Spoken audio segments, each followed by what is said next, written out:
You're sat at your desk, textbooks untouched.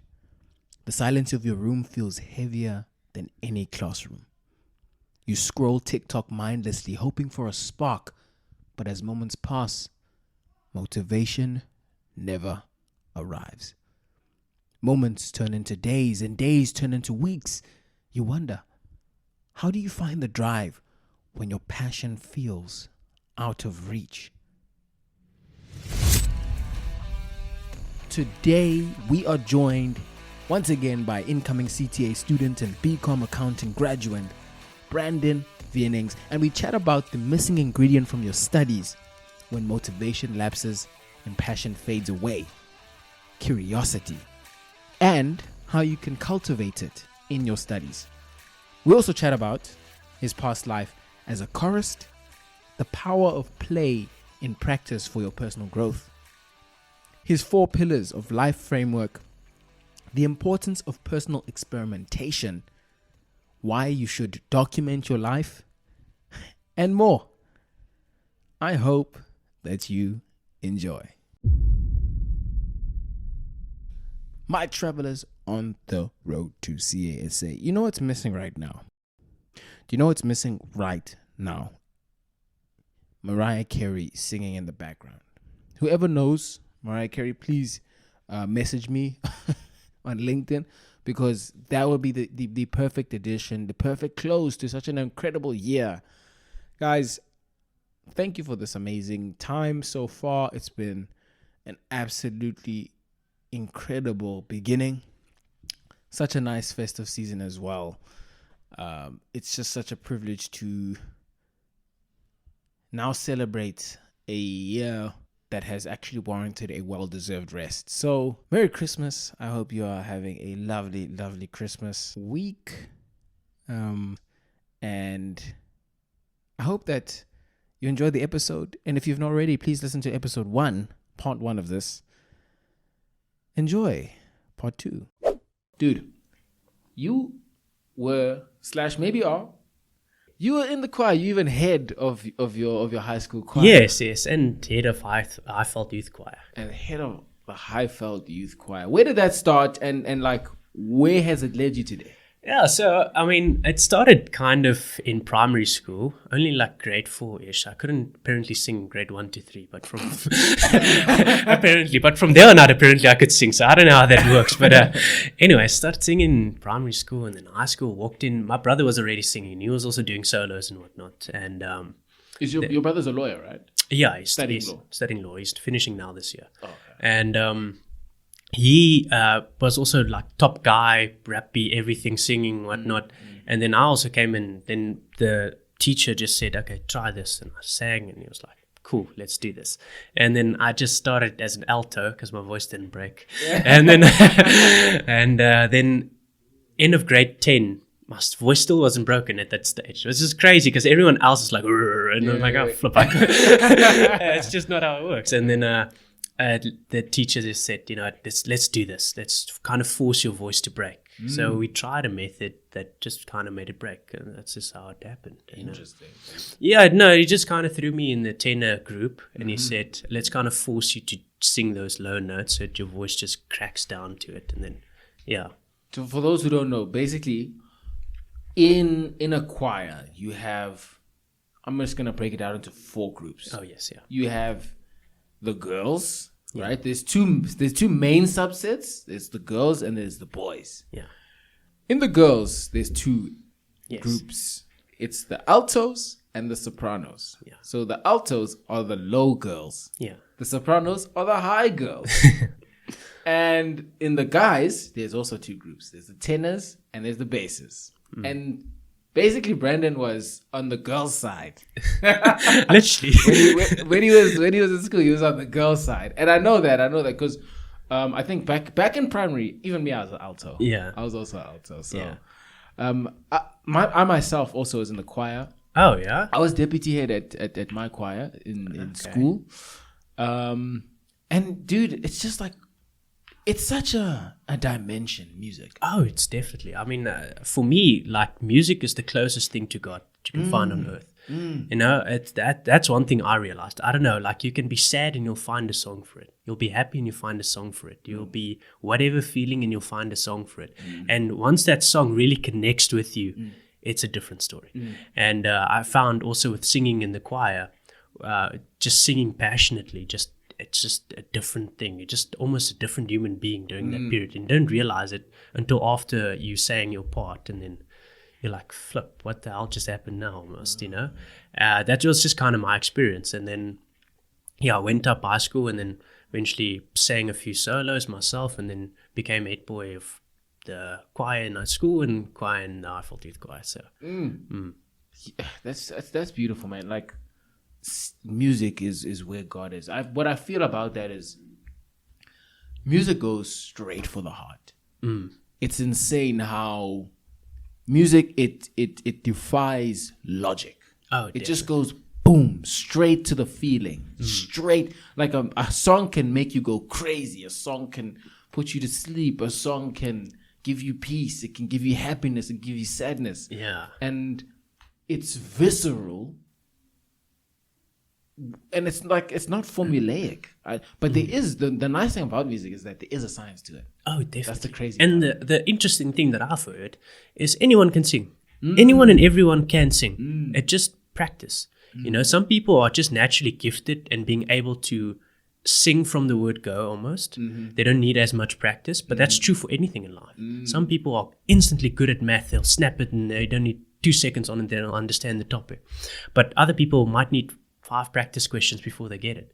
And the same is true also with singing, just in general. It's just, it's everyone can sing. You just got to practice doing it. True, right? And I also feel like with a lot of things, people don't play enough. I think when even with accounting, dude, like if you play a little bit more with the things that we do, when you don't treat them like this chore, you enter a space where practice becomes nice, you know, and think about it like this. Yeah. A hammer, right? Let's say a hammer and a nail. What do you do with a hammer? Or what do you do with a saw? You use it. Use it, yeah. What do you do with a camera? Oh, well, yeah, use it. What do you do with keys? You use the key. What do you do with a pen? You use the pen, right? Yeah. What do you do with a guitar? Or you play it. That's rather... What do you do with a piano? Oh, play it, I guess. What do you do with a flute? Obviously, you play the flute. What do you do with your voice? Well, you sing with your voice, or you use your voice, I guess. Use? I think use would be a better. That's what we use. We say we use our voices. Yes. But isn't your voice an instrument? Oh, it is, definitely. Shouldn't we be playing with our voices? Shouldn't we be playing with the things at our disposal, with the instruments? And like when you start to play, you enter this realm that no one does, which is that natural feel. Like when you just play around, you start to be creative. You start to enjoy the practice. Oh, yeah. No, that's one thing. And I liked what my lecture last year said, Prof. Stephen Kutsia. And he said to us, never lose your curiosity with accounting. And that was actually so true, because that was one part that helped me also last year with accounting, because transferring over, he's never seen a guy perform so well in accounting, specifically transferring from financial, because I got 72% for accounting in second year. Well done, bro. And that's just, you know, and he was shocked by it. And he just said, never lose your, that curiosity. Why? How do I do this? And that's one thing I sometimes do when I should be studying. So I sometimes open my part B of my standards or whatnot, and I open it up and I read an interesting part of it, interesting scenario that they explain, like how do you count. Like I remember even for IFRS 15, I remember reading a part with the airport thing and whatnot, and that was quite interesting and wasting time, don't get me wrong. Well, not a waste. I don't think it's a waste, because maybe it's a waste in the context of this educational context. Yes. Maybe. Yeah. But in future, oh no, maybe that might be the industry you work in, bro. No, definitely. That's the thing. So that's also one thing I would recommend, just in general, as being an accounting student. Just never lose your curiosity. That's how it should be. With auditing, I know it's probably the most boring out of the bunch, I guess, for a lot of people. But make it curious. Why should I be auditing this thing? And how should I be auditing this company? And just think think of it from a non-academical perspective in a more practical way, like the importance of it, like why am I doing a test of control, a substantive procedure, why am I doing one over the other, these type of things. Why is pre-engagement that important? Why should I actually plan for this audit? Why can't I just wing it? Just think of it more in a practical way and don't lose that curiosity. Ask constant questions. Ask that why. Be that annoying kid. Why? And at some point you'll start to understand it a lot better. And I think that substantiated with the pyramid method, I think you're just golden for this degree. Because with the pyramid, it's very practical. And you might not fully understand the why with that method, but you're definitely getting results from it. But then once you start dissecting it and asking why, then you actually start realizing you actually had point A and point B already in your brain. You just didn't have the path that connects those two. And now you're just doing that by just asking why. Asking why, dude. Brandon, how do you ask more why? Because what I've realized, my curiosity has increased since starting the podcast. But I don't know how we can build curiosity, because I feel like it's just such a key skill or a key quality. So for me is find the most interesting things out of it. Like even when I started like reading my Bible, I didn't start at Genesis, the first book and whatnot. No, I would fall asleep.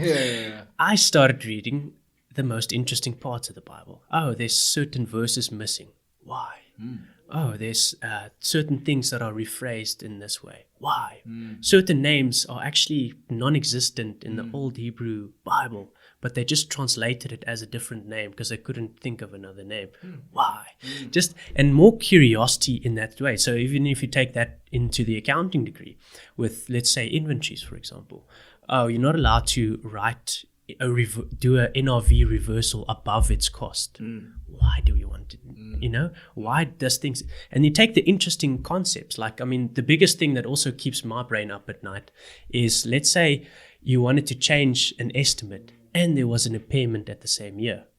Which one comes first? And that's a curious thing. So now your brain starts playing with this thing of what comes first. Is it based on timing? Is it based on what do I do now? And that's what I think you should do with curiosity now. You should like kind of just add to it or provoke it more in that way of, or engaging more in it, is just ask the interesting parts of it. And from there on out, the rest will start connecting slowly but surely. Because then once you've got that peak, now you can start moving down into the more detail of the explanatory behind it. Start with the interesting parts. I think that is key. That's my key takeaway from this, because we look at the whole thing and then we're bored. Because you're looking at the whole thing. Yes. Because you're looking at also we're doing that topic. Yeah. Don't look at the whole topic if you want to build that curiosity. Look at the stuff that interests you. And then from there, you'll find that thing connects to that thing. And then eventually over time, you would have built the network and now you know the whole topic. I think following the interest, because I think even with people, as I'm interviewing you, like I'm like, oh, he was in the choir? Whoa. And then I find out, oh, dang, maybe he thinks this of responsibility and accountability. Yeah. And we go all along the expanse of your experience. And now I know more about you just because I've just been following the curiosity. Yes, and that's how it should be. You should run and chase the curiosity. And then once you start doing it, you start realizing, like, even just take financial management now. They were doing capital structures and whatnot. And they talk a lot about the cash flow and this and that. And then you start realizing, oh, how does this actually relate to accounting as well? Oh, they were talking a lot about retained earnings. And, okay, well, retained earnings. Oh, well, that's a statement of changes in equity. How does that relate to cash? Oh, but the part of it's cash and cash equivalents, actually. And then you start connecting the dots from other parts of the module, accounting to financial management. And now also there is tax implications, the interest. Oh, well, it's tax deductible, what.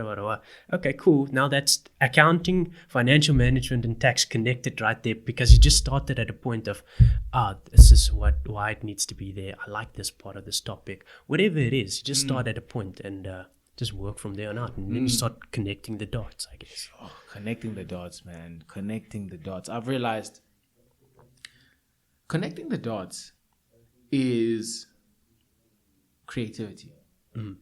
I think there isn't much. Now, I think they're doing more of it, but there isn't much emphasis on creativity. Not too much. You don't want to be a creative accountant. Yeah.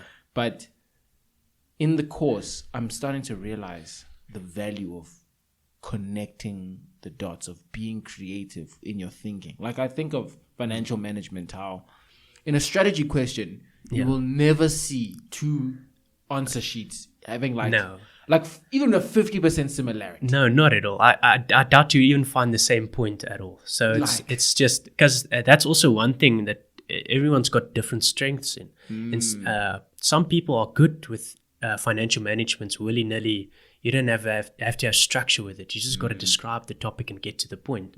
Where I know my one friend, he doesn't enjoy financial management as much because there's no structure and principles in place. Where as in accounting and tax, he's tops. That's where he's acing it now. So it's definitely different people have different strengths, and that's also one thing you've got to remember also when doing everything. Like even being curious, yes, you've got strengths in some areas, and you just simply don't have in others. Doesn't mean you can't do it. Just means you need help sometimes. You need to sit down with someone, humble yourself, and just say, I don't know. Let's figure this out. You're good at this. I can teach you this. Back and forth, helping each other, because that's also with this degree, you're not supposed to do it alone. I feel like if you're doing it alone, you're doing it wrong. And once you start getting help, your marks are definitely also going to start improving. Whether it's just consulting with the academic trainees, whether it's just talking to the lecturers, whatever it is, you can't do it alone. Don't do it alone. It's just my biggest thing. It's just if you're doing it alone, you're doing it wrong. And if you're doing it alone, you're doing it wrong. That's a big one. Dude, I know you want to start up a social media page, plan. You have something cooking. Your 4 pillars, you alluded to it. Can you just tell us about that? Yeah, so I mean, the first part, I want to kind of up the Instagram in some regard, because that's more on a personal level to some regard, and then kind of just foster a community of like-minded individuals that are more into self-improvement and just in general want to not just be the guy that's focused on one thing, which is academics or whatnot, but actually focused on life itself. Because I feel like we all get so tunnel vision in some regard. And sometimes we just need to let someone say, take a step back, don't take a break, take a step back, look at the picture, and start tackling each and every part of your life. Because one mistake that I've been making, and I still sometimes make it, is I sometimes get too caught up with my work, and I think it's so important and for me getting an assignment done or whatnot. But meanwhile, back at the ranch, that doesn't mean squat in the grand scheme of things. If you think about it, just in your entire primary school and high school career, can you remember that one class test that made a difference on your matric results? No, I can guarantee that. So that's the thing. So I kind of just get caught up in life, and that's kind of the point of the page. It's kind of to improve yourself and not just focus on the work aspect of life. Yes, work hard, grind set, whatever you want to call it. Do that. That's very important. I can give you the best advice in terms of working hard and not trying to burn yourself out as much as possible. But I also want to teach you in other aspects of life, it's not just about work, it's about these other things. So the social media page would most likely be revolved around self-improvement based on the 4 pillars: health, wealth, relationships, and then your faith. And then faith, I mean, you don't have to be Christian, you can be whatever. The point of it's just for it to be there, because I feel like everyone needs faith. If you don't have faith, life's tough. It's much more tough. And then you need it just as a calming mechanism as well. And then wealth is everything finance. So thank goodness I'm studying a degree in that. And then relationships are also very important, because if you don't have relationships, you're very isolated. And that's why I said, if you're doing it alone, you're doing it wrong. You need those people around you, whether it's family members, doesn't have to be people online or whatnot. Just got to be with someone, taking a break, not talking about work, talking about something your interest, what you're actually passionate about. And then the final part is health. And that splits up between physical health and mental health. Physical health, going and training, whatnot. Don't have to be bodybuilder, but just something active. And then mental health, reading books, meditating and stuff, writing down. These conversations, I think, as well. Oh, definitely. That's also part of relationship because they're all connected with each other anyways. So it's I just split it up in 4 pillars so it's easier to comprehend, but they're all technically under one category. Life. So life. Yeah. So that's the thing. So the point of the social media would be that, and then I'll probably have a branch of YouTube where I experiment and document my life.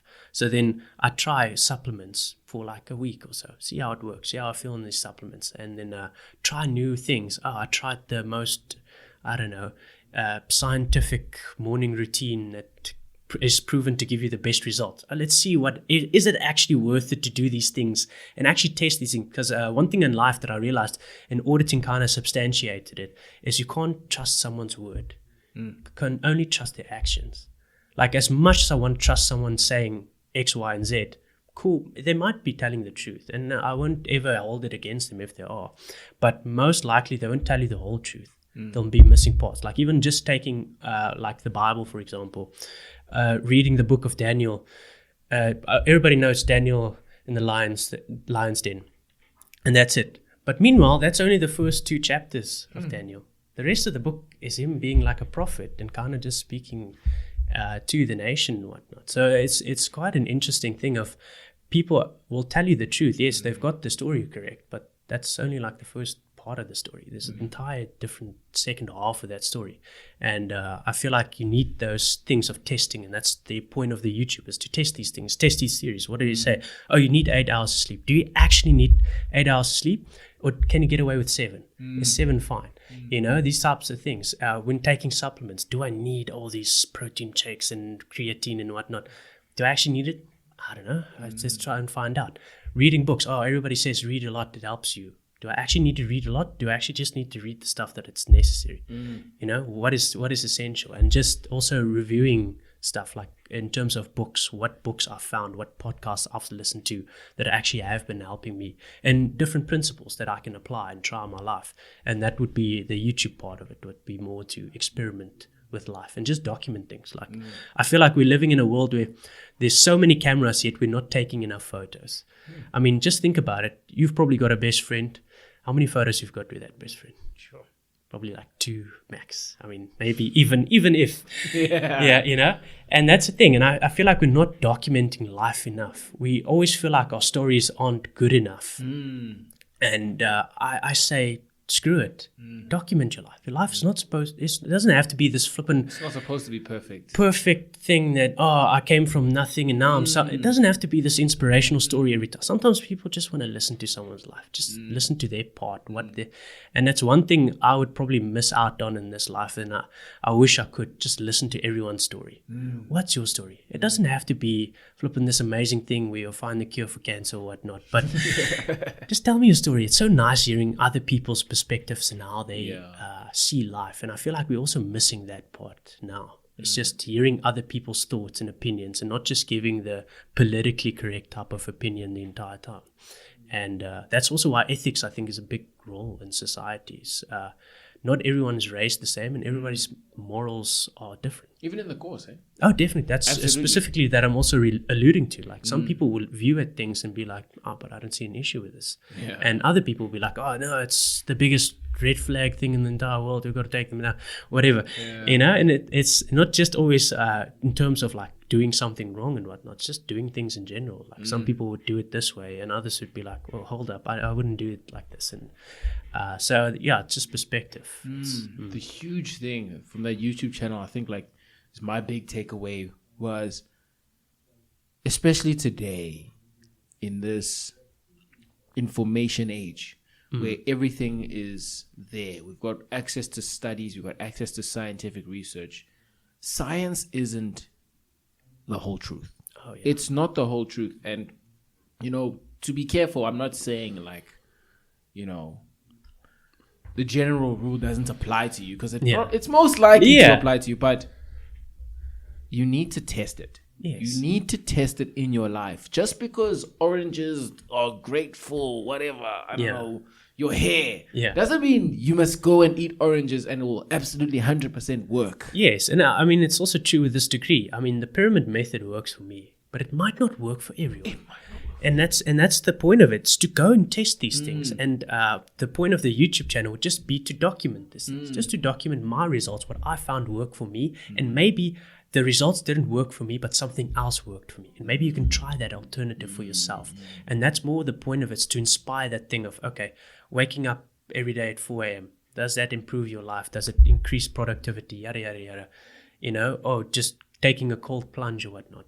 Does it actually help you? Do I feel better afterwards? What's the point of it, And all these things, just to test out different methods, study methods, whatever it is. And then directly getting the results and telling you, oh, no, I wouldn't do this.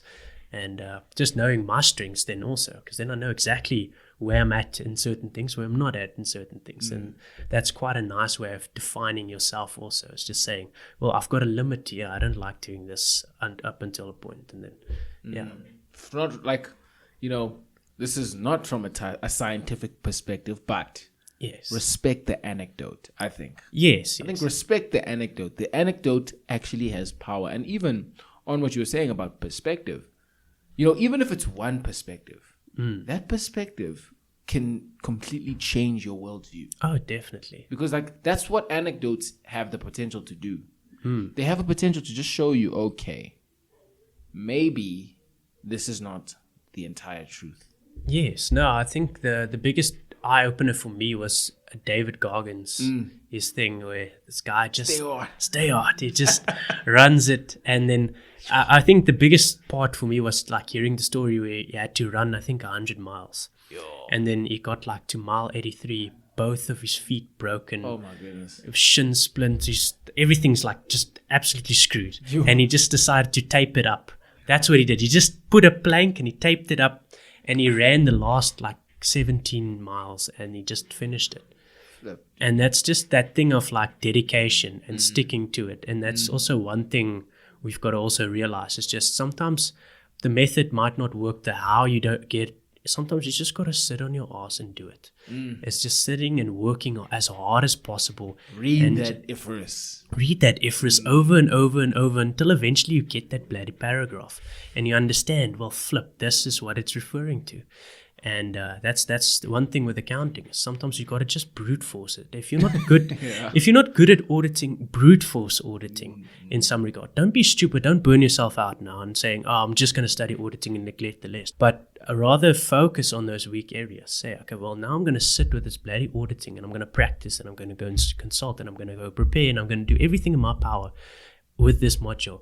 And there's an interesting book that also describes it. The thing that you hate the most, if you spend the most time on it, you start to love it the most. It's a funny thing where the thing that you don't want to do and you just neglect it, and then you start putting in a lot of effort into that thing to pick it up. After a while, this will become your most favorite thing. So you've got a favorite module, let's say it's accounting, but your worst module is financial management. But you're putting in more hours in financial management. I can guarantee you at the end of your studies, you're going to enjoy financial management more than accounting, even though you used to enjoy accounting a lot more. And it's the process behind it. It's that mountain climb that you've got to do to get to the top. And that's yeah. Sure. This one was a fire one. Okay, now this is how we close up. You know how we close up. If you had a crystal ball, you could see into this crystal ball and you could see first year, second year, maybe even high school Brandon, what would you tell him? Well, that's a tough question because I feel like some things I needed to experience to get where I am now. I think the biggest thing almost is just to say it's going to be okay. You know, just believe in yourself and it's going to be okay. It's not that bad. It's not that big. Nobody's going to think about it.